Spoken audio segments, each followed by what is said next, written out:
Prajwal pen drive ವಿಚಾರಕ್ಕೆ ಸಂಬಂಧಪಟ್ಟಂತೆ ಮಿಂಚಿನ ಬೆಳವಣಿಗೆಗಳಾಗ್ತಾ ಇದೆ. ಒಂದು ಕಡೆ ಸಿಎಂ ಸಿದ್ದರಾಮಯ್ಯನವರು ಪ್ರಧಾನಿ ನರೇಂದ್ರ ಮೋದಿ ಅವರಿಗೆ ಪತ್ರವನ್ನ ಬರೆದಿದ್ದಾರೆ. ಮತ್ತೊಂದು ಕಡೆ ಎಸ್ಐಟಿ ಮುಖ್ಯಸ್ಥರಿಗೆ ಪ್ರಜ್ವಲ್ ರೇವಣ್ಣ ಪತ್ರವನ್ನ ಬರೆದಿದ್ದಾರೆ. ವಿಚಾರಣೆಗೆ ಹಾಜರಾಗಲು 7 ದಿನ ಕಾಲಾವಕಾಶವನ್ನ ಕೇಳಿದ್ದಾರೆ. ವಕೀಲರ ಮೂಲಕ ಎಸ್ಐಟಿಗೆ ಪ್ರಜ್ವಲ್ ರೇವಣ್ಣ ಪತ್ರವನ್ನ ರವಾನಿಸಿದ್ದಾರೆ.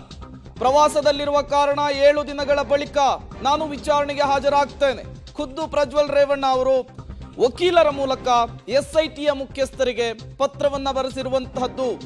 ಅಲ್ಲಿಗೆ ಒಂದಂತೂ ಕನ್ಫರ್ಮ್ ಆಗ್ತಾ ಇದೆ, ರಾಜ್ಯದಲ್ಲಾಗ್ತಾ ಇರುವಂತಹ ಬೆಳವಣಿಗೆಗಳು ವಿದೇಶದಲ್ಲಿದ್ದಾರೆ ಅಂತ ಹೇಳಲಾಗ್ತಾ ಇರುವಂತಹ ಪ್ರಜ್ವಲ್ ರೇವಣ್ಣ ಅವರಿಗೆ ತಲುಪ್ತಾ ಇರುವಂತಹದ್ದು. ಒಂದು ಕಡೆ ಪ್ರಜ್ವಲ್ ರೇವಣ್ಣ ಅವರನ್ನ ವಿದೇಶಕ್ಕೆ ಕಳುಹಿಸಿದ್ದು ಯಾರು ಅನ್ನುವಂತಹ ಚರ್ಚೆ, ಮತ್ತೊಂದು ಕಡೆ ಎಸ್ಐಟಿ ಅಧಿಕಾರಿಗಳು ಈಗ ತನಿಖೆಯನ್ನ ತೀವ್ರಗೊಳಿಸಿದ್ದಾರೆ. ಇಬ್ಬರಿಗೆ ನೋಟಿಸ್ ಅನ್ನು ಕೊಟ್ಟಿದ್ರು. ಲೈಂಗಿಕ ದೌರ್ಜನ್ಯ ಪ್ರಕರಣಕ್ಕೆ ಸಂಬಂಧಪಟ್ಟಂತೆ A1 ಆರೋಪಿ ರೇವಣ್ಣ, A2 ಆರೋಪಿ ಪ್ರಜ್ವಲ್ ರೇವಣ್ಣ ಇಬ್ಬರೂ ಕೂಡ ವಿಚಾರಣೆಗೆ ಹಾಜರಾಗಬೇಕು ಅಂತ ಹೇಳಿ ನಿನ್ನೆ ಅವರ ಮನೆಗೆ ನೋಟಿಸ್ ಅನ್ನ ಅಂಟಿಸಿದ್ರು ಸ್ಪೆಷಲ್ ಇನ್ವೆಸ್ಟಿಗೇಷನ್ ಟೀಮ್ ನ ಸದಸ್ಯರು. ಈ ಬೆಳವಣಿಗೆಗಳ ನಡುವೆ ಇವತ್ತು ಬೆಂಗಳೂರಿಗೆ ಆಗಮಿಸ್ತಾ ಇದ್ದಾರೆ ರೇವಣ್ಣ ಅವರು. ಈಗ ಪ್ರಜ್ವಲ್ ರೇವಣ್ಣ ಅವರು ಪತ್ರದ ಮೂಲಕ 7 ದಿನಗಳ ಕಾಲಾವಕಾಶವನ್ನು ಕೇಳಿದ್ದಾರೆ. ಮತ್ತಷ್ಟು ಡೀಟೇಲ್ಸ್ ಅನ್ನು ಕೊಡ್ತಾರೆ ನಮ್ಮ ಕ್ರೈಮ್ ಬ್ಯೂರೋ ಹೆಡ್ ಮುರಳೀಧರ್, ದೂರವಾಣಿ ಸಂಪರ್ಕದಲ್ಲಿ ಜಾಯಿನ್ ಆಗಿದ್ದಾರೆ.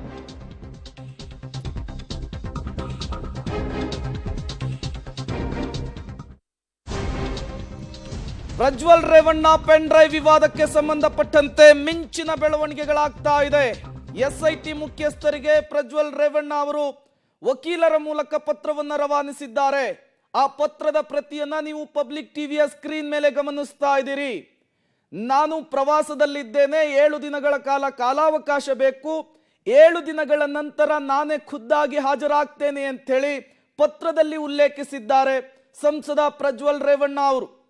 ಅವರ ವಕೀಲರ ಮೂಲಕ ಎಸ್ಐಟಿ ಮುಖ್ಯಸ್ಥರಿಗೆ ಈ ಪತ್ರವನ್ನು ತಲುಪಿಸುವಂತಹ ಕೆಲಸ ಆಗಿದೆ. ಈ ಮೂಲಕ ರಾಜ್ಯ ರಾಜಕಾರಣದಲ್ಲಿ ಪೆನ್ ಡ್ರೈವ್ ವಿಚಾರದಲ್ಲಿ ಒಂದಿಷ್ಟು ಮಿಂಚಿನ ಬೆಳವಣಿಗೆಗಳಾಗ್ತಾ ಇರುವಂತಹದ್ದು. ಒಂದು ಕಡೆ 18 ಸದಸ್ಯರ ಎಸ್ಐಟಿ ಟೀಮ್ ರಚನೆಯಾಗಿದೆ. ನಿನ್ನೆಯಿಂದ ವಿಚಾರಣೆಯನ್ನ ತೀವ್ರಗೊಳಿಸಿದ್ದಾರೆ. ಪ್ರಜ್ವಲ್ ರೇವಣ್ಣ ಅವರಿಗೆ ತನಿಖೆಗೆ ಹಾಜರಾಗಬೇಕು ಅಂತೇಳಿ ಎಸ್ಐಟಿ ಅಧಿಕಾರಿಗಳು ನೋಟಿಸ್ ಅನ್ನು ಕೊಟ್ಟಿದ್ದಾರೆ. ಈ ಬೆನ್ನಲ್ಲೇ ಸಿಎಂ ಸಿದ್ದರಾಮಯ್ಯನವರು ಪ್ರಧಾನಿ ನರೇಂದ್ರ ಮೋದಿ ಅವರಿಗೂ ಕೂಡ ಪತ್ರವನ್ನ ಬರೀಲಿಕ್ಕೆ ಮುಂದಾಗಿದ್ರು. ಪ್ರಜ್ವಲ್ ರೇವಣ್ಣ ಅವರ ಪಾಸ್ಪೋರ್ಟ್ ಅನ್ನ ಸೀಸ್ ಮಾಡಬೇಕು ಅನ್ನುವಂತಹ ವಿನಂತಿಯನ್ನ ಮಾಡಿಕೊಂಡಿದ್ರು. ಈ ಎಲ್ಲ ಬೆಳವಣಿಗೆಗಳ ನಡುವೆ ವಕೀಲರ ಮೂಲಕ ಈಗ ಪ್ರಜ್ವಲ್ ರೇವಣ್ಣ ಅವರು ಎಸ್ಐಟಿಯ ಮುಖ್ಯಸ್ಥರಿಗೆ ಒಂದು ಪತ್ರವನ್ನ ರವಾನಿಸಿದ್ದಾರೆ. ನಾನು ಕಾರ್ಯನಿಮಿತ್ತ ಪ್ರವಾಸದಲ್ಲಿದ್ದೇನೆ, 7 ದಿನಗಳ ಕಾಲ ಯಾವುದೇ ಕಾರಣಕ್ಕೂ ದೇಶಕ್ಕೆ ಮರಳೋದಕ್ಕಾಗೋದಿಲ್ಲ. ಹಾಗಾಗಿ ನನಗೆ 7 ದಿನಗಳ ಕಾಲಾವಕಾಶವನ್ನ ಕೊಡಬೇಕು ಅಂತ ಹೇಳಿ ಸಂಸದ ಪ್ರಜ್ವಲ್ ರೇವಣ್ಣ ಅವರು ಕೇಳಿಕೊಂಡಿರುವಂತಹದ್ದು. ಲೈಂಗಿಕ ದೌರ್ಜನ್ಯದ ಪ್ರಕರಣಕ್ಕೆ ಸಂಬಂಧಪಟ್ಟಂತೆ ಇಬ್ಬರ ಮೇಲೆ FIR ದಾಖಲಾಗಿತ್ತು ಹೊಳೆನರಸೀಪುರ ಠಾಣೆಯಲ್ಲಿ.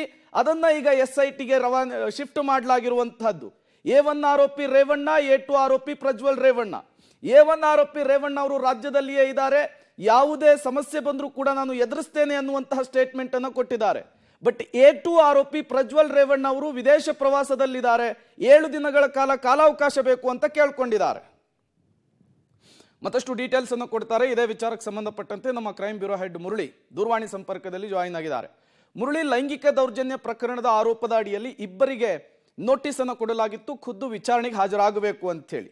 ರೇವಣ್ಣ ಅವರು ಇವತ್ತು ಅಥವಾ ನಾಳೆ ವಿಚಾರಣೆಗೆ ಹಾಜರಾಗುವಂತಹ ಸಾಧ್ಯತೆ ಇದೆ.